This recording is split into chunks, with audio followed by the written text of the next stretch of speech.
Welcome to star 9 news.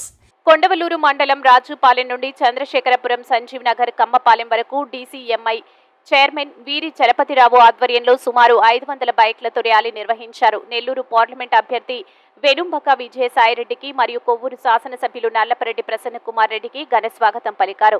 అనంతరం కమ్మపాలెం గ్రామంలో బెల్లం వెంకయ్య ఆధ్వర్యంలో గజమాలతో స్వాగతం పలికారు. ఈ సందర్భంగా విజయసాయిరెడ్డి మీడియాతో మాట్లాడుతూ తెలుగుదేశం పార్టీ అభ్యర్థులను గెలిపిస్తే ప్రజలకు అందే సంక్షేమ పథకాలు ఆగిపోతాయని, ప్రజలు దీనిని గమనించి రాబోయే ఎన్నికల్లో కొవ్వూరు శాసనసభ్యులు నల్లపరెడ్డి ప్రసన్న కుమార్ రెడ్డిని అలాగే ఎంపీ అభ్యర్థిగా నన్ను గెలిపించి మళ్లీ వైఎస్ జగన్మోహన్ రెడ్డిని ముఖ్యమంత్రిగా గెలిపించుకుంటేనే ఇంకా మెరుగైన సేవలు జగన్మోహన్ రెడ్డి అందిస్తాడని అన్నారు.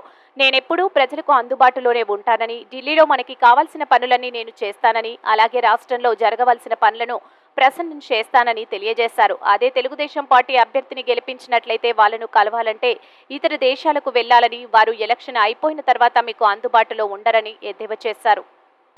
సంజీవ్ నగర్లో చంద్రశేఖరపురంలో ప్రధానమైనటువంటి డ్రైన్లు, కమ్మపాలెంలో అన్ని డ్రైన్లు నిర్మాణం చేయడం జరిగింది. కేంద్ర ప్రభుత్వ మిధాని అనేటటువంటి సంస్థ, మిధాని అంటే ప్రైవేట్ గ్రూప్ కాదు, మిధాని అంటే మిశ్రా ధాతు నిగమ్ లిమిటెడ్, ఇది కేంద్ర ప్రభుత్వ సంస్థ.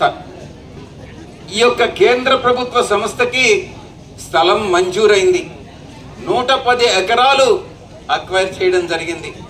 ఈ యొక్క మిధాని అనేటటువంటి సంస్థ కేంద్ర ప్రభుత్వ సంస్థ 1972లో హైదరాబాద్లో ఏర్పాటు చేయడం జరిగింది.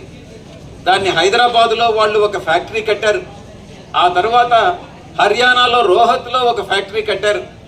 ఇప్పుడు 3వ ఫ్యాక్టరీ ఇక్కడ కట్టబోతా ఉన్నారు. ఎదురు లేకుండా ఉంటే ప్రశాంత్ రెడ్డి లాగా మీరు ఇతర దేశాలకు వెళ్ళి ఆమెను కలవాల్సినటువంటి అవసరం లేదు. ఆమె ఇక్కడ ఉండదు.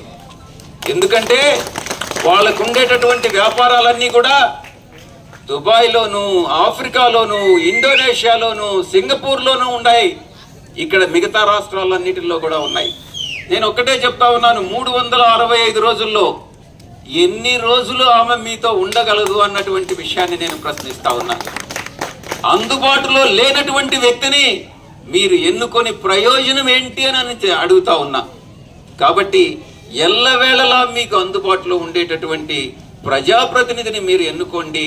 అది ప్రసన్న కుమార్ రెడ్డి అని నేను మీకు సభాముఖంగా తెలియజేసుకుంటూ, మళ్ళీ ఎన్నికలు పూర్తయిన తర్వాత విజయోత్సవ సభ మీ యొక్క గ్రామంలో జరుపుకోవాలని ఆకాంక్షిస్తూ